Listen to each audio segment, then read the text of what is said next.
የማቴዎስ ወንጌል ምዕራፍ 5 ቁጥር 19 ላይ እንዲህ ነው የሚለው።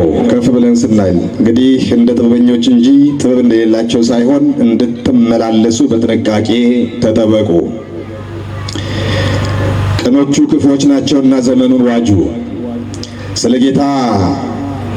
ስለዚህ የጌታ ፈቃድ ምን እንደሆነ አስተውሉ እንጂ ሞኞች አትሁኑ። መንፈስ ይሙላባችሁ እንጂ በወይን ጠጅ አትስከሩ፣ ይህ ደግሞ ስካር ማባከን ነውና። በመዝሙርና በዝማሬ በመንፈሳዊ ቅኔ እርስ በርሳችሁ ተነጋገሩ፣ ለጌታ በልባችሁ ተቀኙና ዘምሩ። ሁልጊዜ ስለ ሁሉ በጌታችን በኢየሱስ ክርስቶስ ስም አምላካችንና አባታችንን ስለ ሁሉ አመስግኑ ይላል። መድኃኔዓለም የተመሰገነ ይሁን። እንግዲህ እንደምታውቁት አዳምና ሔዋን የተፈጠሩት ስሙን ለማመስገንና ክብሩን ለመውረስ ነው። አዳምና ሔዋን የተፈጠሩት እኔና እናንተ የተፈጠርነው ሌላ ስራ አልነበረንም። በሕይወት ዘመናችን እስከ ዘላለም እንደ ቅዱሳን መላእክቱ እግዚአብሔርን ለማመስገን ክብሩንም ለመውረስ ከመላእክቱ ጋር አዲስ ቅኔ እየተቀኘን ለማመስገን እንጂ አሁን ባለንበት ጭንቀትና መከራ በበዛበት ዓለም ላይ ያጋንንት ፈተና እየበዛብን እየወጣንና እየወረድን እየወደቅንና እየተነሳን አብዛኛውን ክፍለ ጊዜያችንን ለስጋችን ነው የምናውለው። ለምስጋና የምናውልበት ጊዜ እጅግ በጣም ጥቂት ነው። ይህ የሆነው አዳምና ሔዋን የተፈጠሩበትን ዓላማ ስተው ተሳስተው ከሕግና ትእዛዙ ውጪ ሆነው አድርጉ የተባሉትን ሳያደርጉ ቀርተው አታድርጉ የተባሉትን አድርገው ተገኝተው ከምስጋና ከውዳሴ ለዘላለም ከማመስገን ይልቅ በጥፋታቸው ምክንያት ተቀጥተው እኛም ጽዋውን ተጎንጭተን ዛሬ በዚህ ደረጃ እንገኛለን። ይሁን እንጂ ተስፋ የሚያስቆርጠን ነገር የለም። በዚህ በእንግድነታችን ምድር ላይ ባለን ጊዜ እግዚአብሔር ከምንም በላይ ከኛ የሚፈልገው ምስጋናና ዝማሬ ነው። ምስጋና ይፈልጋል። ዝማሬ ማለት ምስጋና ነው። ምስጋና ነው። በተለመደ መልክ ብቻ ሳይሆን በአዲስ ቅኔ ለጌታ በልባችሁ ተቀኙ እና ምን አድርጉ? ዘምሩ። ዛሬም እግዚአብሔር ዝማሬን ይፈልጋል። ምስጋናን ይፈልጋል። እልልታን ይፈልጋል። ሽብሸባን ይፈልጋል። ጭብጨባን ይፈልጋል። እግዚአብሔር ይህ የእግዚአብሔር ገንዘቡ ነው። እግዚአብሔር የሚያስደስተው ነገር ቢኖር ምስጋና ነው፣ ዝማሬ ነው፣ እልልታ ነው። ምክንያቱም እልልታም ዝማሬም እግዚአብሔር ስላደረገልን ሁሉ ሌላ የምንከፍለው ነገር ስለሌለ ምስጋና ነው። ምስጋና ምንድን ነው? ዝማሬ ነው። ዝማሬ ነው። ለዚህም ነው በመዝሙርና በዝማሬ በመንፈሳዊ ቅኔ እርስ በርሳችሁ ተነጋገሩ ነው የሚለው። በዛ ልክ ነው የምንነጋገረው የክርስቶስ ቤተሰቦች። በዝማሬና በመንፈሳዊ ቅኔ እርስ በርሳችሁ ተነጋገሩ፣ እርስ በርሳችሁ ተወያዩ። ቋንቋችን ዝማሬ ነው። ቋንቋችን ምስጋና ነው። የተወደዳችሁ የክርስቶስ ቤተሰቦች አገልጋይ ናችሁ፣ መምህራነ ወንጌል፣ ዘማሪያን እንዴት ነው አገልግሎታችን? እንዴት ነው ቋንቋችን? አንዳንዴ አይደባልቅብንም? መገፋፋት የለም፣ የቅናት መንፈስ የለም። እዚህ አይደለም፣ ሌላ ቦታ እንደ ሀገር ቋንቋችን ይደባለቃል።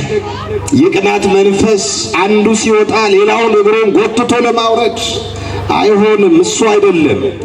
እንደኛ አካባቢ ግን እግዚአብሔር የተመሰገነ ይሁን፣ ዘማሪያን በዝተዋል። ሰባኪያን በዝተዋል። በአዲስ ቅኔ የሚቀኙ እግዚአብሔር ለቤቱ ለውዳሴ ለምስጋና ያዘጋጃቸው ልጆቻችን፣ ወንድሞቻችን፣ እህቶቻችን እንደ እንጉዳይ እየፈለቁ ነው። አጠቃቀሙን ካወቁበት ይባረካሉ። ከፍ አድርጋቸው አመስግኗቸው። እስቲ አመስግኗቸው። የአገልግሎት ዘመናቸው እግዚአብሔር ይባርክልን። የአገልግሎት ዘመናቸውን ማን ይባርክልን?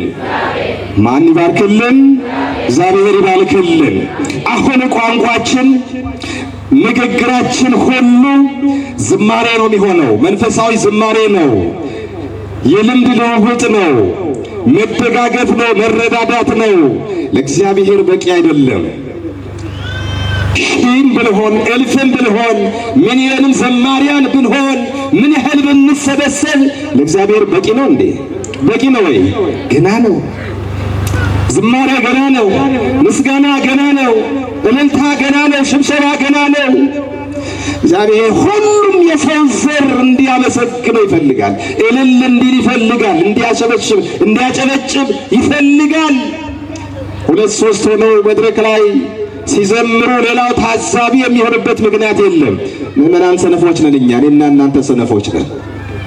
አንዳንዱ ዝም ይላል። ዘማሪው ሲዘምር ስትዘምር በአዲስ ቅኔ ሲቀኝ ሲያሸበሽቡ፣ ሌላው ምእመን ደግሞ እልል ማለት ሲችል በደንብ እጁ እስኪዝል ማጨብጨብ ሲችል ዝምታ የምንመርጥበት ጊዜ ይበዛል። በየክብረ በዓሉ እንዲህ አይነት ጉባኤያት ሲኖሩ ማን ከኛ ጋር ይሁን? እንድናመሰግነው አንደበታችን ማን ይባርክልን? ኧረ መላ ሰውነታችን ማን ይባርክልን?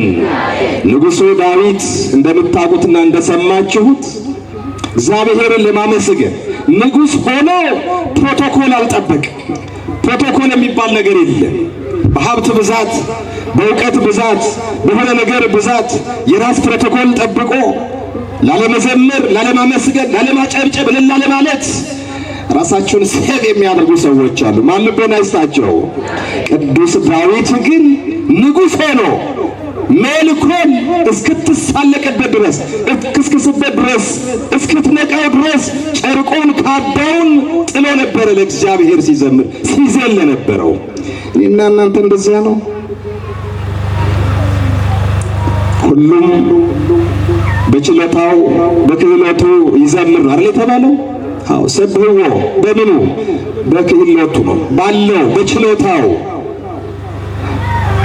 ከኛ መካከል ይህ ጸጋ የተሰጣቸው ወንድሞቻችን እህቶቻችን በእግዚአብሔር የተመረጡ አሉ።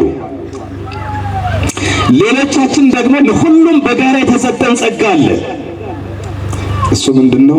እልል ማለትና ማጨብጨብ ማሸብሸብ። ተሰጥቶናል አልተሰጠንም? እስቲ ሁላችንን ለእግዚአብሔር እልል እንበል። እስቲ እናጨብጨብ። እስቲ ከፍ አድርገን እስቲ እናመስግነው።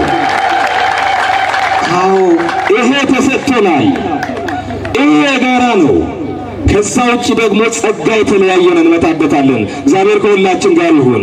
ስለዚህ ሁላችን ንግግራችን፣ ቋንቋችን ዝማሬ መሆን አለበት፣ ምስጋና መሆን አለበት፣ መዝሙር መሆን አለበት መግባቢያችን። ከዛ ውጭ አይደለም። ገና የዝማሬ ማዕበል በደንብ ይፍለቀለቃል፣ ይጥለቀለቃል።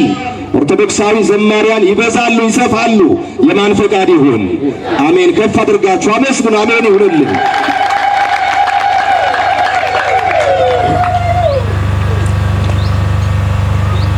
እግዚአብሔር ከሁላችን ጋር ይሁን። ከዛ ውጪ በዚህ ሐዋርያ ቅዱስ ጳውሎስ ለቆላስይስ ሰዎች በጻፈላቸው መልእክቱ ምዕራፍ 3 ቁጥር 16 ላይ የእግዚአብሔር ቃል በሙላት ይኖርባችሁ።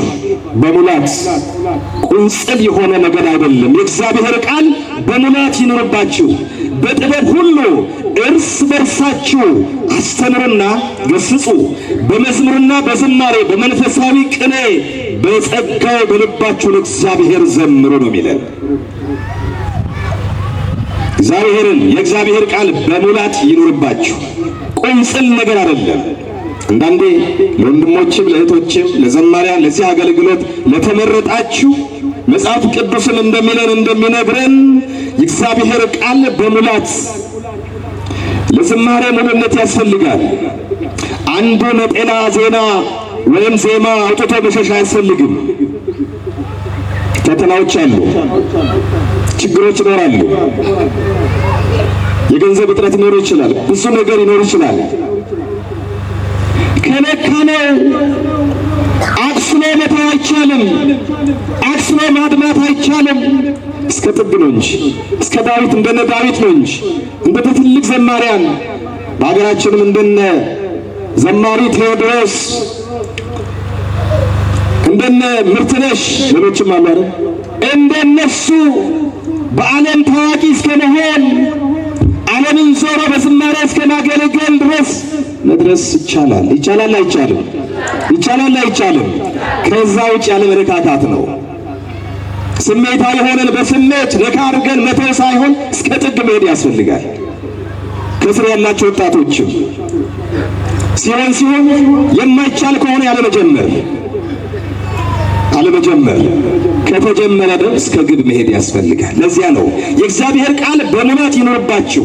በሙላት ስራዬ ነው ብሎ አገልግሎት ስራዬ ነው ብሎ ሌላ ነገርን ታርጌት ሳያደርግ እንደ ድሮ ካሴት ተሽጦ ገንዘብ አለ እንዴ? አለ እንደባታች የለም ማለት ቀረ እኮ።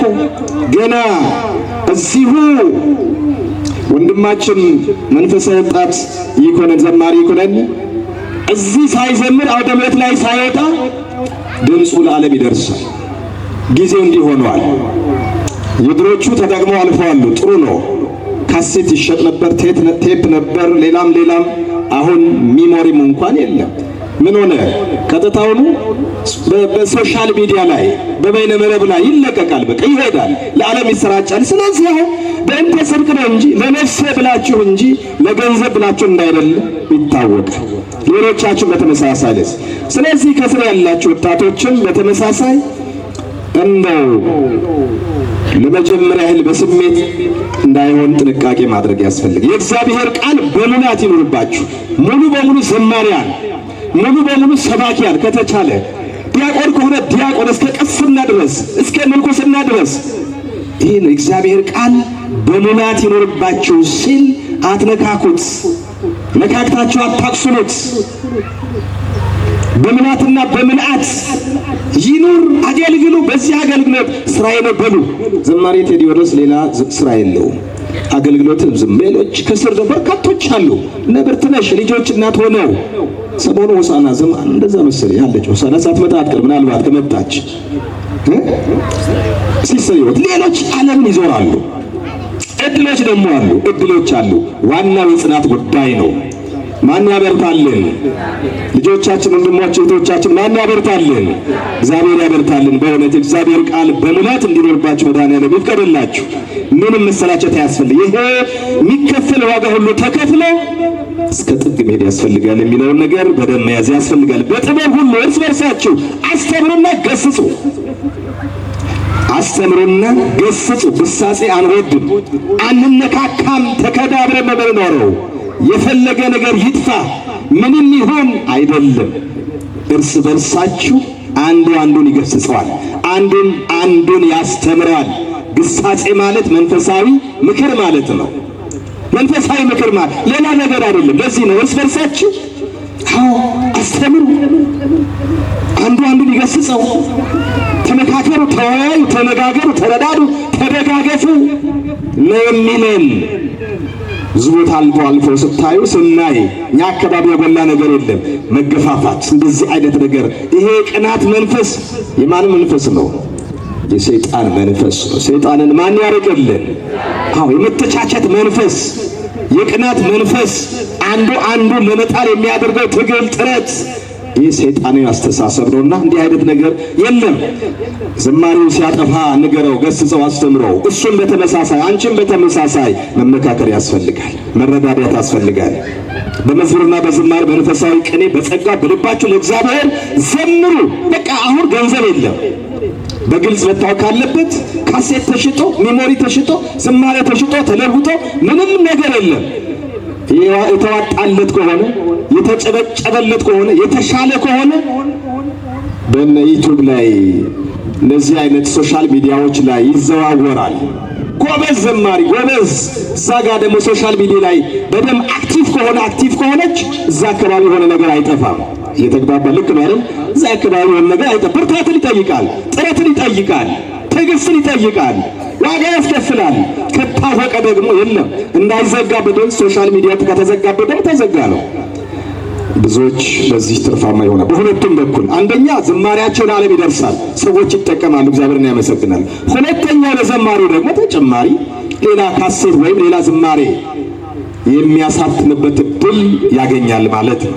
አንደኛ ቆሮንቶስ ምዕራፍ 14 ቁጥር 26 ላይ እንግዲህ ወንድሞች ሆይ ሐዋርያ ቅዱስ ጳውሎስ ለቆሮንቶስ ሰዎች እንግዲህ ወንድሞች ሆይ ምንድን ነው በምትሰበሰቡበት ጊዜ ለእያንዳንዱ መዝሙር አለው፣ ለሌላው ደግሞ ትምህርት አለው፣ ለሌላው ደግሞ መግለጥ አለው፣ በልሳን መናገር አለው፣ መተርጎም አለው። ሁሉ ግን ለማነጽ ይሁን። ይህ ጥልቅ ምክር ነው። ሁሉ ግን ለምን ይሁን? ለማነጽ ይሁን። ሁሉም ተነስቶ ዘማሪ ይሆናሉ። ይቻላል እንዴ? እሬል ቀዝቀዝ ሲፈቀድላችሁ በጾም በጸሎት እናንተ እግዚአብሔር ለአገልግሎት ለዝማሬ ከጠራችሁ ማንም ሊያስቀራችሁ አይችልም። ይችላል እንዴ? የሚችል ኃይል አለ እንዴ? የለም፣ የለም። ቀሲስ መምህር ዘማሪ ሲሳይ ንጋቱ እሳቸው የተሰጣቸው ጸጋ አለ። ለጊዜው በገና መደርደር፣ ክራር መምታት እንደዚህ ነገር ለሳቸው አልተፈቀደላቸው። ለሳቸው የተፈቀደላቸው በዝማሬ በአዲስ ቅኔ እንዲያመሰግኑ በድምፅ እንዲያገለግሉ ተፈቅዶላቸው ምሳሌ ነው እሳቸውን ያነሳሁኝ። መምህር ዘማሪ ክብሩ ደግሞ የተፈቀደለት በገና መደርደር፣ መሰንቆ፣ በክራር እግዚአብሔርን ማመስገን ነው። ተጨማሪ ጸጋም አላቸው። ቀሲስ በስብከቱም በቅዳሴውም ቀድሰው ያቆርባሉ። ወንድማችን ዘማሪ መምህር ክብሩ በስብከትም ያገለግላል፣ በዝማሬ።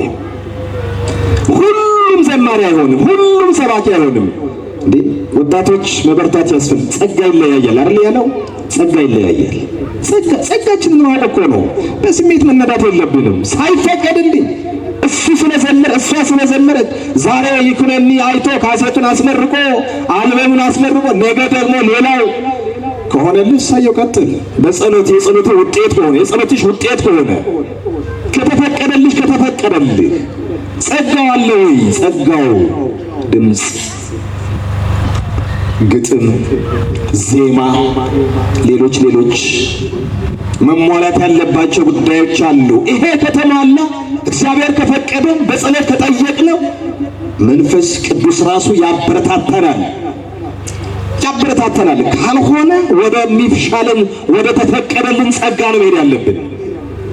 አሁን እንደ እንጉዳይ እየፈለቀ ያለው ብልጭ ብሎ ድርግም አንድ ነጠላ ካሴት ወይም ዜማ ያወጣና ይጠፋል። የለም። ይሄ ጥሩ ነው እንዴ? ጥሩ ነው አይደለም። ለዚህም ነው ለእያንዳንዱ ልዩ ጸጋ አለው። በቃ በጸጋችን እስቲ ጥሩ ሰባኪያንም ይውጣን። እስቲ ወጣቶች፣ ሰንበት ተማሪዎች፣ ዲያቆናት፣ መምህራን ወንጌል ጥሩ ሰባኪያን ከወጣን መጽሐፍ ማሳተም ይቻላል። እንደዚሁ የስብከት ካሴት አልበም ማሳተም ይቻላል። አይቻልም? ምንድነው ታዲያ አንድ ቦታ ላይ ሰብሰብ ያልነው? ቀለል ይላል እንዴ? ሊል ይችላል፣ ግን ጸጋ ይለያያል። በዚህ መሰረት ሰባኪው በስብከቱ፣ ዝማሬው በመዝሙሩ፣ ዘማሪው በመዝሙሩ፣ ሌላውም በተሰጠው ጸጋ እግዚአብሔርን ማገልገል እንዳለበት ነው ሐዋርያ ቅዱስ ጳውሎስ የሚነግረን። በምስጋና ወደፊቱ እንድረስ በዝማሬና ለእርሱም ደግሞ እልል እንበል። አሁን ከኔና ከናንተ ከምእመናን አጨብጭቡ ሳንባል፣ ዘምሩ ሳንባል፣ እልል በሉ ሳንባል በውስጥ ለእግዚአብሔር ነውና ዝማሬ የሚቀርበው ለማነጽ ለሁሉም ለታይታ አይደለም፣ ለጉራ አይደለም። ዘማሪውም ሲዘምር ካሴትም ሲያወጣ ወይም አልበም ሲያሳትም ለታይታ ሊታወቅበት ሳይሆን ማንን ሊያገለግልበት? እግዚአብሔር ሊያገለግልበት። አንድ ሁለተኛ ደግሞ ሊታነጽበት ይገባል፣ ሊባረክበት ይገባል። በዝማሬ መባረክ አለበት፣ መታነጽ አለበት። እግዚአብሔር የሚወደው አገልግሎት መሆን አለበት። እግዚአብሔር የሚቀበለው መስዋዕት መሆን አለበት ዝማሬው። እንጂ ለታይታ ለጉራ እኔ ዘማሪ ነኝ እንዲህ ለማለት አይሆንም። እግዚአብሔር ከጉራ ጋር ጉዳይ የለውም። እግዚአብሔር በሚታነጹ ሰዎች ይደሰታል። ዝማሬያችን፣ ስብከታችን፣ ቅዳሴያችን፣ አገልግሎታችን እኛም እናንተ እዚያው ደምረት ላይ ያለነው ሁላችንም የምንሰጠው አገልግሎት የምንታነጽበት ነው መሆን ያለበት። ስብከትም ሰባኪው በተመሳሳይ አገልግሎትን ይታነጽበት እንጂ ለአቦ አይደለም፣ ለጉራ ለታይታ አይደለም። ይህ አይደለም። ይህ ውዳሴ ከንቱ ነው፣ ሊሆን አይችልም። እንዲህ አይነት ነገር ይጥላል። ብዙዎች ወድቀዋል። የተጨበጨበላቸው ዘማሪያን የተባሉ ሰባኪያን የተባሉ በስም የምናውቃቸው ዓለምን ዞረው በሆነ ወቅት ላይ በዝማሬም በስብከትም ያገለገሉ የሌሉ የሉማ። ዛሬ የሉም እኮ ወጡ። አያችሁ፣ እንዲህ አውደ ምሕረት እንዲህ ይጥላል። ለማነስ ካልሆነ፣ ለመባረክ ካልሆነ፣ ሌላውን ለማስባረክ ካልሆነ፣ ለታይታ ለጉራ ለሌላ ጥቅም ፍለጋ የሆነ ነገር ከሆነ አይሆንም። እግዚአብሔር ያይና አፍሮሱን ምን ያደርጋል? ይገለብጠዋል፣ ይገለበጣል። አገልጋዩን ጭምር አይሆንም። ያትራኖስ እየናፈቀው ይኖራል። የሄደበት መቀመቀ ነው የሚሆነው። ከዚህ ሁሉ ማን ይሰውረን? ዘማሪያን፣ ሰባኪያን ወንጌል እባካችሁ ጸጋ ያለን ሰዎች ጸጋችንን የምንታነጽበት መሆን አለበት። ምዕመናን፣ አባቶች፣ እናቶች፣ ወንድሞች፣ እህቶች እልልታችን በግፊት አይሆን። አጨብጭቡ ስንባል ያውም ቅር እያልን የምናጨበጭብ፣ እልል በሉ ስንባል ቅር እያልን፣ ይሄ አያንጽም። ያንጻል እንዴ? አያንጽም። ዘማሪው ቆሞ ሲዘምር እልል ማለት ማጀብ ያስፈልጋል። ጭብጨባ። የኢያሪኮ ግንብ የተገነበሰው ቅጥሩ የፈረሰው በምንድን ነው? በልታረ በዝማሬ አይደል? የጠላት ቅጥር ዙሪያችን ላይ ብዙ ጠላት አለ። ብዙ ጠላት አለብን። የሰው ጠላት እንዳይመስላችሁ፣ አጋንንት ዲያብሎስ ነው ጠላታችን። እስኪንቀጠቀጥ ድረስ ድራሹ ቅጥሩ እስኪፈርስ ድረስ እልል ማለት ማጨብጨብ ያስፈልጋል። እስቲ ከፍ አድርጋችሁ እግዚአብሔርን በእልልታ በዝማሬ አመስግኑት። ክብር ለሱ ይሁን፣ ክብር ለሱ ይሁን። እንደሱ ነው እንጂ ጨረስኩ። በዚህ በመዝሙር 147 ቁጥር 7 ላይ ለእግዚአብሔር በምስጋና ዘምሩ፣ ለአምላካችንም በመሰንቆ ዘምሩ ይለናል ልበ አምላክ ዳዊት። እሱ ያደረገውን ነው አድርጉ የሚለን የሚነግረን። ለእግዚአብሔር በምስጋና ዘምሩ። ለምንም አይደለም፣ ምስጋና ነው። ቅድም ያለው ይሄን ነው። ዝማሬ ማለት ምስጋና ነው። ዝማሬ ማለት ጭብጨባ ማለት እልልታ ማለት ሽብሸባ ማለት ምስጋና ነው። ምስጋና ደግሞ ለማንም አይቀርብም። ቁጥር 1 ለሱና ለሱ ብቻ። ቁጥር 2 እሱ ለፈቀደላቸው ላከበራቸው እንድንዘምርላቸው እልል እንድንልላቸው የፈቀደላቸው አሉ እኮ። ድንግል ማርያም፣ ስለ ድንግል ማርያም ስንዘምር በእናቱ ዝማሬ ባቀረበላት ዝማሬና ውዳሴ አዲስ ቅኔ እግዚአብሔር ይደሰታል። ለሷም በልኳ የሚያስፈልጋትን ዝማሬ እናቀርብላታለን። እውነት ውሸት? ስለ ድንግል ማርያም ከፍ አድርገን እናመስግን። ምስጋና ይገባታል ለንግሥቲቱ ለጌታ እናት፣ ለቅዱሳን መላእክት፣ ለጻድቃን፣ ለሰማዕታት እንደየክብራቸው እንደየማዕረጋቸው እግዚአብሔር እንዳከበራቸው ክብራቸው መጠን ለእነሱም አዲስ ቅኔ መዝሙር ዝማሬ ይገባቸዋልና ለእነሱም ጭምር ስለምናመሰግን ነው። ስለዚህ ምንድነው እያል በምስጋና ዘምሩ፣ ለአምላካችንን በመሰንቆ ዘምሩለት፣ ተአምራቱን ሁሉ ንገሩ፣ ተናገሩ። የት ቤተ መቅደስ ብቻ አይደለም፣ የትም መቼም ጊዜና ገደብ ሳይገድበን በጾታ በምንም ሳንወሰን መቼም ይሁን የትም ተገኙለት ይላል፣ ዘምሩለት ይላል። ተአምራቱን ሁሉ ንገሩ፣ የትም ስለ ኦርቶዶክስ መስክሩ፣ ማስታወሻ ያዙ፣ በአእምሯችሁ ቅረጹ። ስንጠየቅ መልስ መስጠት መቻል አለብንም። መሸማቀቅ የለብንም፣ ማፈር የለብንም፣ አንገታችን መድፋት የለብንም። ማን ይርዳል? እግዚአብሔር ይርዳል። አዎ እንግዲህ ከዚህ በላይ ባልሄድ በርካታ መርሃ ግብሮች ሊኖሩ ስለሚችሉ በርካታ ነው። በዚህ ጉዳይ ብንናገር ሰፊ ጊዜ ይወስድብናል። ስለዚህ የተወዳችሁ የክርስቶስ ቤተሰቦች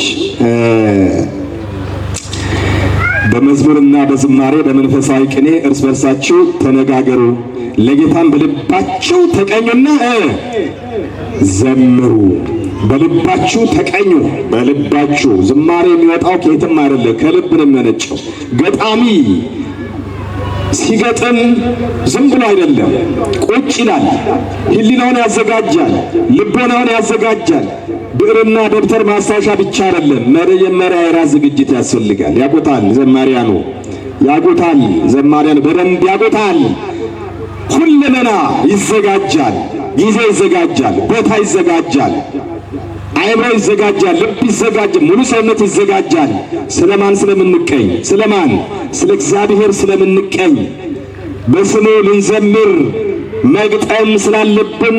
ግጥም ደግሞ ቀላል አይደለም። አንደኛ ጸጋ ይፈልጋል። የግጥም ጸጋ፣ ድምፅ ይፈልጋል። በነገራችን ላይ የሚገጥሙ ሁሉ ይዘምራሉ እንዴ? ይዘምራሉ ወይ? ጸጋ ይለያያል። በአንድ ቀን አንድ መጽሐፍ ሙሉ መግጠም ይችላሉ። ይሄ የተሰጣቸው ጸጋ ነው። መዘመር ግን ላይችሉ ይችላሉ። ሌላው አንድ መስመር ሁለት ስንኝ ላይገጥም ይችላል። የመዘመር ጸጋ ግን አለው። ጸጋ ይለያያል ያለው ለዚህ ነው። ስለዚህ ቅድመ ዝግጅት ያስፈልጋል። ገጣሚም ዘማሪም ሌላውም አካል በልብ ነው ለእግዚአብሔር የሚቀኘው። ከልብ ሞልቶ ሲወጣ ነው የሚፈሰው የሚወጣው። ስለዚህ በተቻለን መጠን በተለይ አንደኛ ለመጨረሻ ላይ ለወንድሞችና ለእህቶቼ አሁን በዝማሬ አገልግሎት ያላችሁ ወንድማችን መንፈሳዊ ወጣት ዘማሪ ይኩነንም ጭምር አይቆምም። ዝማሬ ይቆማል፣ እልልታ ይቆማል ወይ? አይቆምም። እንዳትነካኩት፣ እንዳታቆስሉት፣ እንዳታደሙት አደራ። እስከ መጨረሻው ድረስ መሄድ መዝለቅ ያስፈልጋል የሚለውን መልእክት አንድ። ሁለተኛው የይኩነኒን አላቅም፣ አንዳንዶች ጥሩ ነው 12 መዝሙር ወይም ይሄን አልበም ኖሯቸው አስመርቀው ዞር ብለው አያዩትም። እውነት ውሸት? በቋንቋ በሀዲኛ ይዘምራሉ፣ በጉራግኛ መዝሙር አላቸው፣ በአማርኛ አላቸው፣ ያስመርቃሉ። ነገር ግን ዞር ብለው አያዩትም። ይሄ ደግሞ ትልቅ ስንፍና ነው። እየተግባባ ነው አይደል እንዴ? ላንዘምሮ ለምን ደከምን? ለምን ቦጪ ያወጣን? ለምን ጊዜ ያቃጠልን? ለምን አብዛኛው ምን ዘምረው መስዘምሩትም በግልጽ እንነጋገር ከተባለ በውርስ የነገሊትን ይዘምራል እኮ አይዘምርም ማለት አይደለም። አንተን ያንቺን መቼ ነው የምታስተዋውቁ? መቼ ነው የምታስተዋውቁ? ለምንድን ነው የተደከመበት ዋጋ የተከፈለበት?